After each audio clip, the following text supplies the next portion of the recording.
Welcome to this week's edition of the Bar Down Hockey Show. I'm Josh Zaklis here with Ethan Schmidt and Liesl Babica. And we're here. We're about less than 24 hours away from NHL hockey. Guys, we finally made it. We finally made it to the end of the offseason. Let's go, boys. We did make it, finally. We did make it, and I'm sure we're all feeling pretty good. I'm sure we're all feeling optimistic. Me, probably more optimistic than I should be about the Islanders' upcoming season. They're going to be on an island at the bottom of the standings. These might be facts. These might be facts. No, we'll see. We'll see.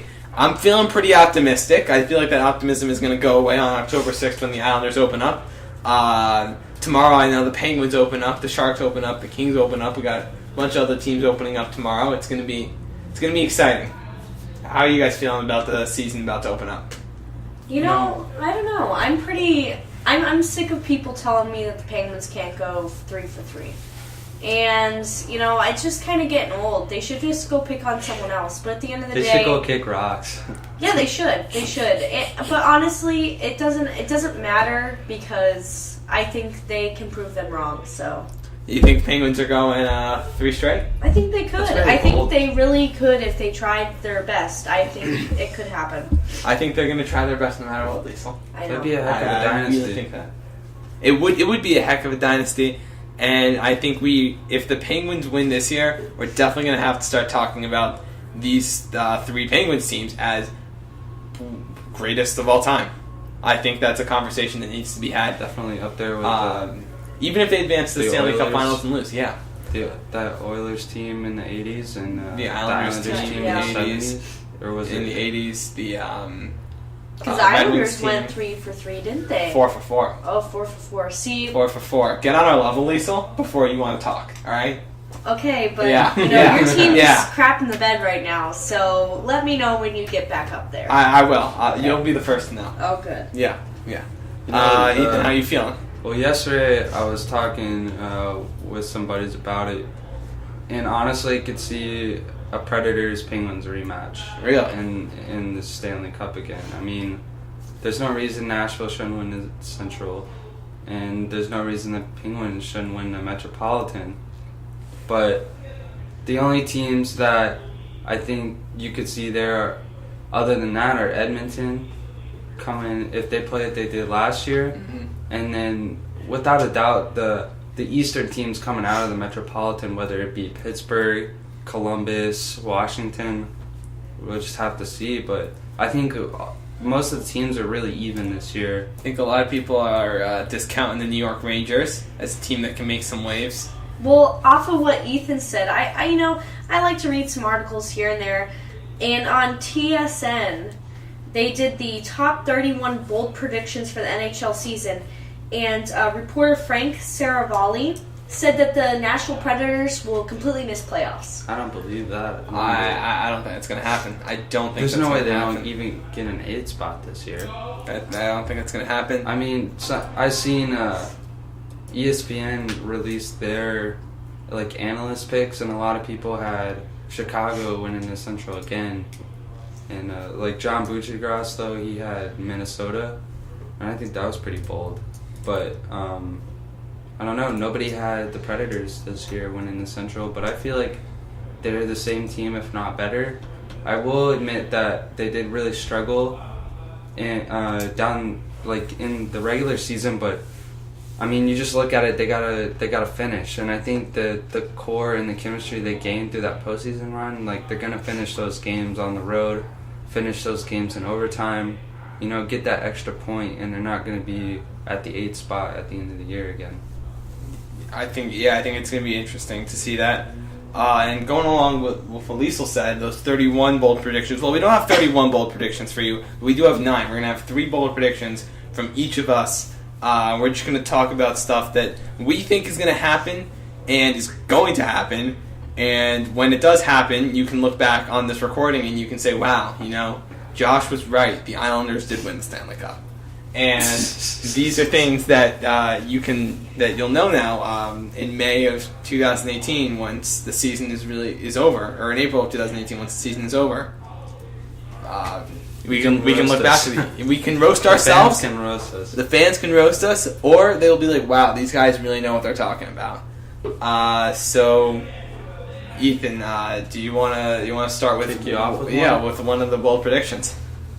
You know, my first bold prediction is the Arizona Coyotes make the playoffs. It's That's a stretch. bold. It's very That's bold. bold. It's a bold But strategy. If they regroup, you know, get some big wins this year and maybe get streaky. You know, I mean, I was looking at it the other day, and I feel like they just have a whole new organization ready to go. I mean, you move on from Shane Doan; he was getting pretty old, and you make some good offseason moves. They were up there in offseason moves, I'd say, like, in best job well done, you know. And I just really like this guy, Derek Stepan. I feel like he can come in and be a leader.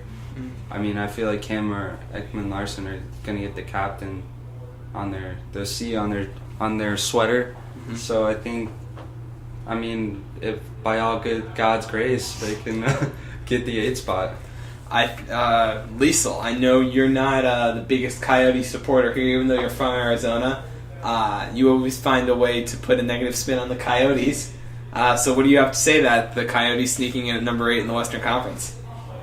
You know, I think It's bold. It's a bold. It is bold. I think give them another 2 years and they could be sneaking into that 8th spot.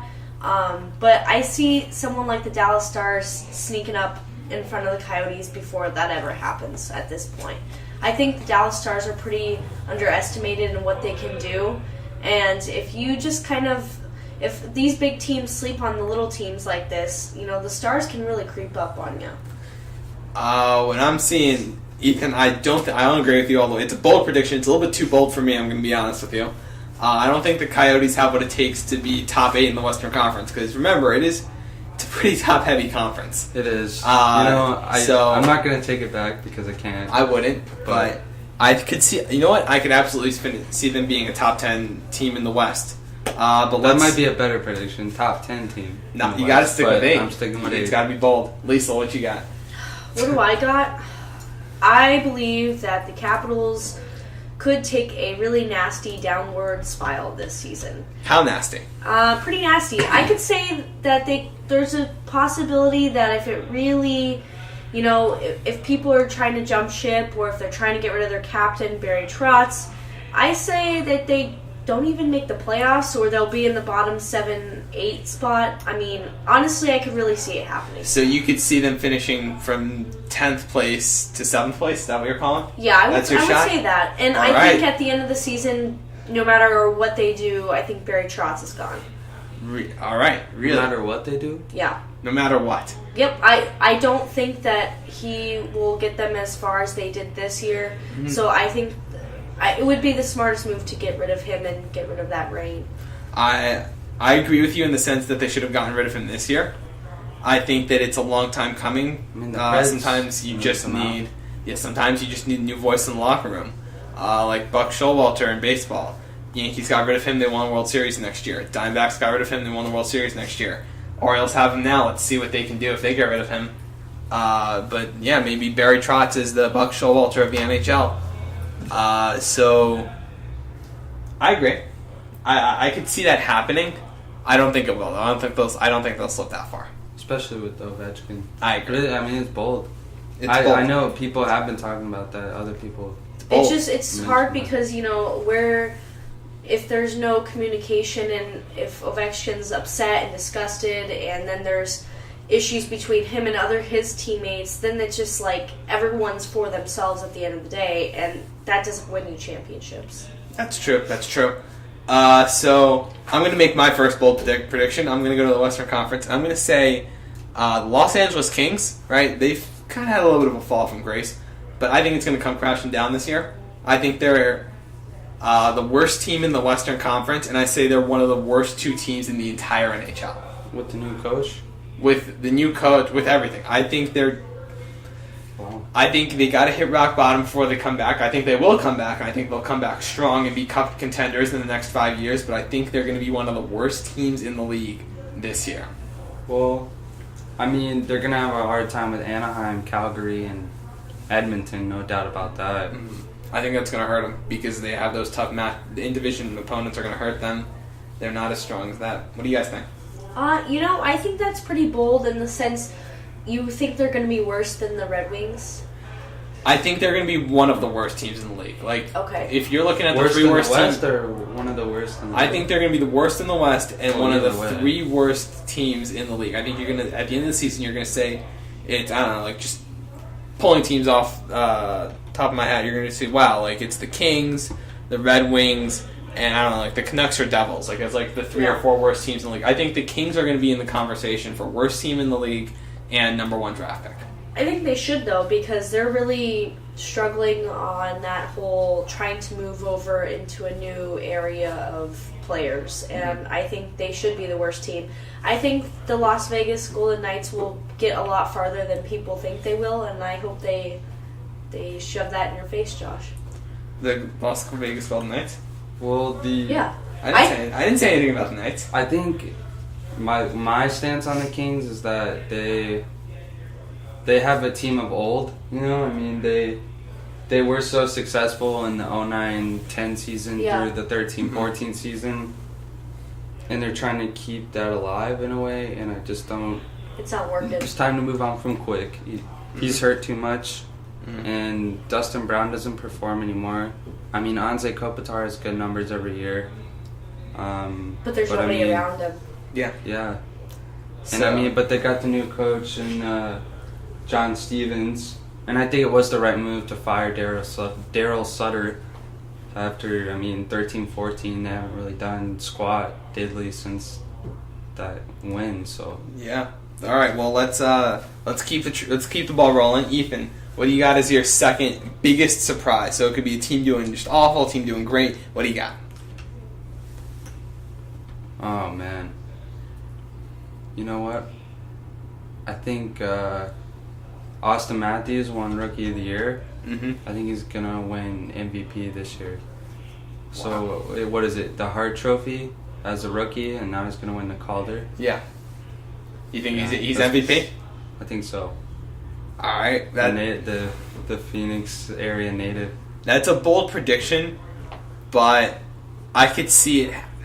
A repeat, but instead of rookie. I like it. I like it. Yeah. I feel like it's tough. I mean, that's tough. I mean, you gotta lead with McDavid, Crosby, and all these other I think stars. the big question for Austin Matthews is, can he beat out Sidney Crosby? It's going to be Crosby, Ovechkin, McDavid. That would be nutty. All of those players are going to be up there. He's Matthews, got Patrick Marleau to help him out now. I think. I like it a lot. I think he can do it. I think the bold part is saying that he's going to win. I don't know if I'm ready to make that claim yet, because while he really helped them get to the playoffs, he didn't do a lot in the playoffs. And I know obviously the playoffs aren't really judged in voting for MVP, but I think he might have a year or two before he's ready to win one, but I completely respect it. I would agree. I think that's a good prediction. I think it will be really difficult when you're lining him up with Crosby, Ovechkin, I mean even Kane if you want to put him in the mix. I think it's you're going up probably in one of the best dynasties of hockey right now in the NHL all across the board. I mean, in reality, I would say this is probably the most fairest, I don't know if that's a word, fairest league out of all the professional leagues. I mean, everyone's pretty even. Even the good teams, the worst teams can even take on those big teams and not make them blowouts. Yeah. So I think that's a good prediction though, Ethan. All right, what you got first, Liesl? What's your second What big do I prediction? got? I gotta say the Chicago Blackhawks. I think they're gonna be dropping. Mm-hmm. I think they're just, they still have the salary cap issue that's really been holding them back with those long contracts. I don't think they win the Western Division, to be honest with you. I think someone else comes in and sweeps the spot, and I think that would be the Edmonton Oilers. I think they can really pull it off, and I think they can go far this year if they really put all their effort out on the ice. So you think the Blackhawks... I say they drop. I say they still stay in the playoffs, but I think the Oilers can pull off the first position. So in do you the think they're Western. still top 3, still top 5? I would say top 5. So you're still top 5? Yeah. Wait, who wins the Central in your eyes? I think we talked about it last week. I think we The did last too. show. I think we all agreed that it wasn't the Blackhawks. I think the big thing was. So the Blackhawks won't win the Central. I think but they'll be top 5 in the West. I think Yeah. you said Nashville, and then I think Liesl Liesl said said Minnesota or St. Louis. I I think we kind of split evenly. One of us said Minnesota, Nashville, and St. Louis. Yeah. I think that's what was our thinking last week. But overall, if you're looking at both both divisions there, the Central and the Pacific, I would say that the Oilers could come in and grab one of those top 3 spots. I'm could see hoping that. first. So I could see that. So I think we're all. Are we all in agreement that the Blackhawks can drop to the? Are not going to win the Western Conference again? I'm in agreement. Yeah. All right. So here's my other bold prediction. I think Brandon Holtby of the Capitals. okay. I think he emerged 2 years ago as an elite goaltender. I think last year he had a pretty good year. Emerged just last year? 2 years ago. 2 years ago. I'll give it that. Last year, 2 years ago, he became like a household name. 2 years ago, you're like, wow, like Brandon Holtby is really good. 3 years ago, like a lot of people were like, the Capitals kind of still don't really have a goalie. 2 years ago, people were like Brandon Holtby. Then So what's last this year, year? last year, I think he really made a step up as one. I think this year he's going to be unquestioned best goaltender in the NHL. So Vezina. Yeah. Like Vezina winner. I That's think your pick. he's the Vezina winner, and I think everyone's like, wow, like he's going to step up and he's going to lift the Capitals this year. I mean, I'll take it. That is bold. Especially when you have guys like Sergei Bobrovsky and, even like Matt Murray on the Penguins. Mm-hmm. Or Like, even I look- Craig Anderson. Yeah. Yeah. He got re-signed. And, Liesl's Penguins lost Fleury, but I'm interested to see how young Matt Murray does when it's completely his team now. I think there are a lot of great goaltenders out there, but I think the best goaltender in the NHL has been Henrik Lundqvist for a while. I think the Rangers without Henrik Lundqvist are not even a playoff team. So I think you're right. So I think he's But been the best for a He while. slacked a little bit last year. He and slacked. It might have just been on his team. I mean, I feel like he wasn't. Like he was he was top 5, but not top 3. He absolutely. I think Holtby says, "This is my league. I'm the best goaltender in this league." He's in And his prime. yeah, absolutely. I think he shows everyone that he is the best goaltender in the NHL, unquestioned. That's my bold prediction. All right. All right. So Sturdy. we're all on our last predictions now. So it's going to be our final predictions. Ethan, what you got? All right. For some reason, I feel like I'm gonna steal this from one of y'all, but the Las Vegas Knights make the playoffs this year in their first year as an NHL team. Mm-hmm. And with my first bold prediction, the Coyotes, I said they would be the 8. So then Las Vegas comes in as a 7, So and they just play lights out and have a great year in Vegas. just another question that kind of goes along with that. Before I tell you whether I agree or disagree, looking at the Western Conference, for those of you who forgot, playoffs last year were Chicago, Minnesota, Anaheim, Edmonton, St. Louis, San Jose, Calgary, and Nashville. I know. Which 2 I'm teams messing drop up. out? I knew you were going to ask that question. Yeah. I Which say 2 teams drop out? Well, I say if you take the Coyotes and the Knights, I mean, this is all bold. You would take out San Jose for sure, and you would take out Calgary because those are Pacific teams, and then so I would if agree Nashville with you. and the Knights can, sorry, not Nashville, but if Arizona and Las Vegas can do better than Calgary and San Jose, they'll be in those spots. And Sorry to cut you off, but no, when you said San Jose, I was like, damn it, Ethan, you read my mind. No, I believe it. I don't think San Jose will be in the playoffs this year. They're too slow. That's just the reality of it. Is that your third one, or you got? No, I had okay, so. I mean, okay. like I can take that as No, my I feel third you. one, but I think that's a smart call. They're just I don't know. Yeah, I know. I feel like they're kind of. I don't think in a we bad have. spot. So I don't think we have that much of a shakeup in the Western Conference playoff picture. I can see one team dropping out of the Western Conference playoff picture, and that team is either San Jose. I don't see two teams dropping out of it, and I don't see Arizona and or Vegas being better than Calgary. That's my issue with it.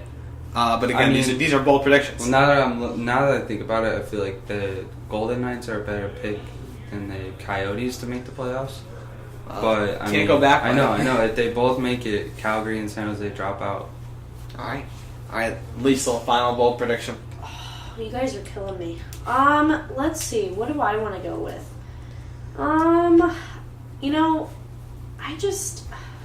The New York Islanders, man.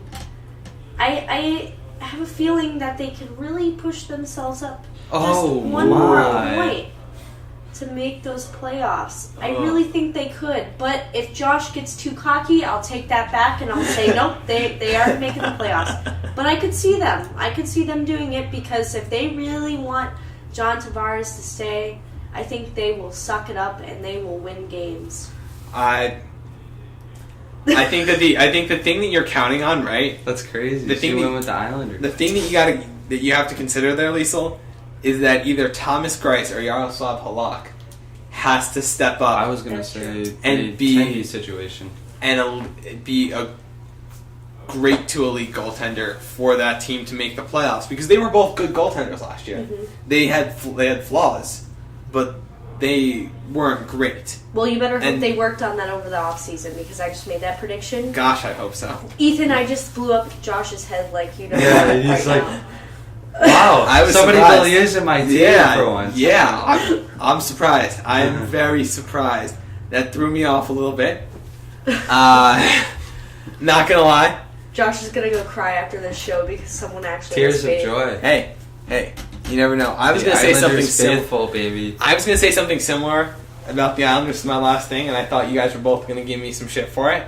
But you know what? I'm gonna change it. I'm not gonna agree with Liesl's old prediction. Oh. I'm still gonna do something Islanders oriented. Okay. I say Josh Ho-Sang. I don't think last year I qualified. knew you were gonna say that. It didn't qualify as his rookie season because it was only out for like a month and like 2 weeks, like 6 weeks, 7 weeks.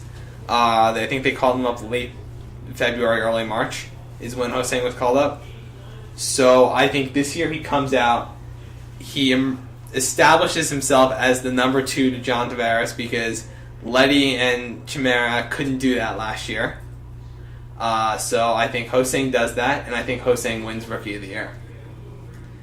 And I think he's the second best rookie in New York this year, next to Aaron Judge. That's what I say. I'm fine with that. I'm not gonna argue that. You're not gonna argue it?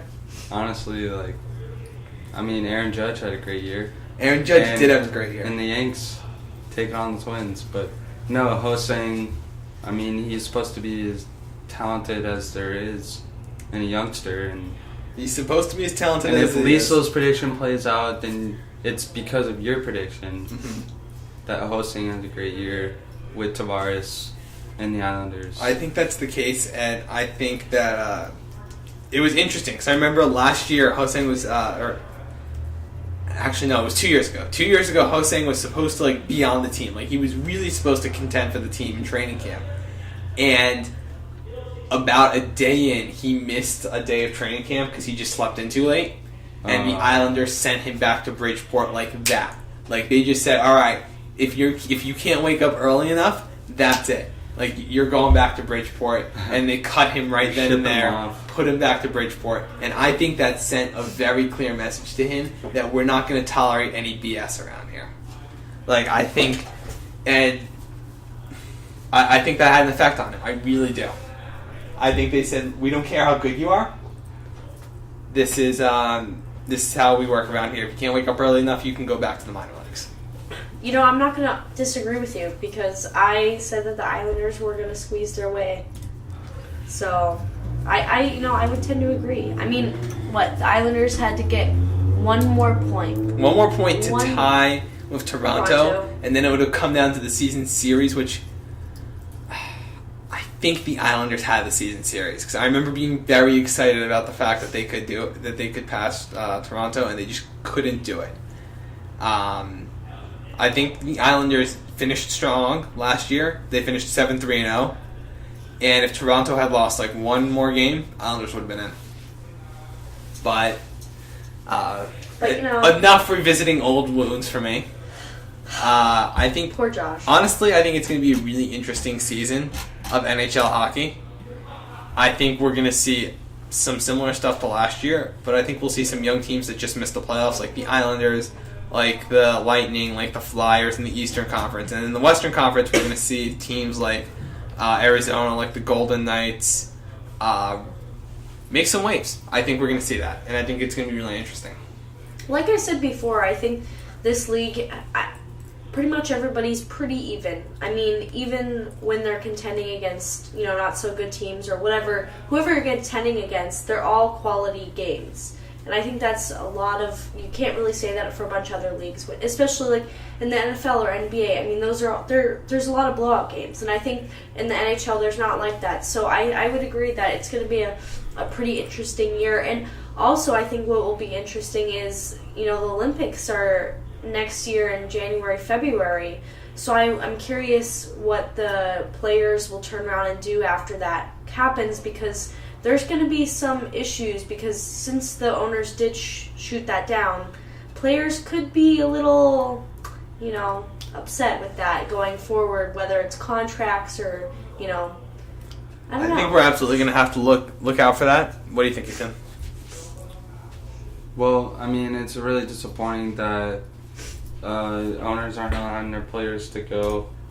I mean, we saw Ovechkin, how sad he was that he's not able to represent his country and play for his mom and stuff. So I think it's just really like crashing, because I mean, these players want to represent their country, especially and when they come from the smaller ones. Yeah, like it's literally 2 weeks, And, I mean, it's every 4 years. Like, it's just kind of confusing and frustrating for everybody, I think. I think it'll be interesting to see. I think it'll be really interesting to see what happens with the next CBA, collective bargaining agreement, because I think the players might take a little bit of a stronger stance, and it'll be interesting to see whether that leads to a lockout, whether the owners are like, fine, let's give in. Because remember, the last NHL lockout really hurt the league. Like, they're just starting to come back from that. So another lockout, that could be detrimental. That could be detrimental, and that could set the NHL further back than than Major League Soccer, MLS. I think right now NHL is a little bit more watched than MLS, but MLS is growing, and if NHL doesn't keep up, then MLS is going to pass them, and the NHL will be the least watched major sport out of the Big Five in North America. And it's interesting too, because Josh and I, when we did the one, you weren't there, Ethan, but we discussed how they're doing they're playing in China, and then they're playing, in Sweden. Mm-hmm. And so it's interesting that they're letting these teams go over there and play, but then when it comes to the Olympics, that's only 2 weeks long, you're right, they're not letting them go over there and play. So it's like, what kind of point are you trying to make? I understand you're trying to get hockey around, people involved around the world, but wouldn't you put that in the sense of the Olympics, you're getting people involved with smaller countries and bigger countries. So it's like, what kind of angle are they going at by doing that? You're right, like sending that message like, hey, like our NHL, our league is diverse, and we want to branch out, and we want you to get a taste of this. And then international play in the Olympics, I feel like that's seen all over the world, and like now the NHL's not letting their players go and represent. It hurts them more than anything, and I don't know why they want to do that. I think it hurts them in the sense, too, of, when you're little, you sit there and watch TV, and you're like, I want to be just like him or her. Yep. And these kids... Because I was that kid with those players, like... I mean, well, not that I wanted to be a professional hockey player, but... But it's somebody you look up to. Yeah. And so I think that takes away from all of these smaller countries or, bigger countries, because you want those people to grow and be successful, because in reality of it, they're the future of the NHL. They are. And when you're taking that away from the future NHL kids, what if they never get there? What if they were supposed to, but because they turned around and made that decision, they don't get there? Absolutely, yeah. And, we're just about out of time here. We just want to thank everybody for tuning in, everybody for listening. Next week, we're going to have a lot of hockey to talk about. We're going to talk about our first impressions. We'll probably overreact to some stuff. I'll probably overreact to the Islanders games. I know that.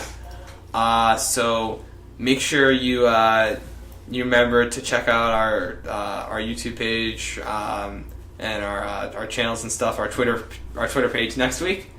You can follow me at Josh Zaklis. You can follow me at Liesl_Lee. You can follow me at the Ethan Schmidt. And I just want to hit on one last thing. Rest in peace, Dave Strader. He died of cancer at the age of 62. A longtime Dallas Stars TV play-by-play announcer. Absolutely, man. See everybody next week. See everybody next week. See everybody next week. See everybody next week.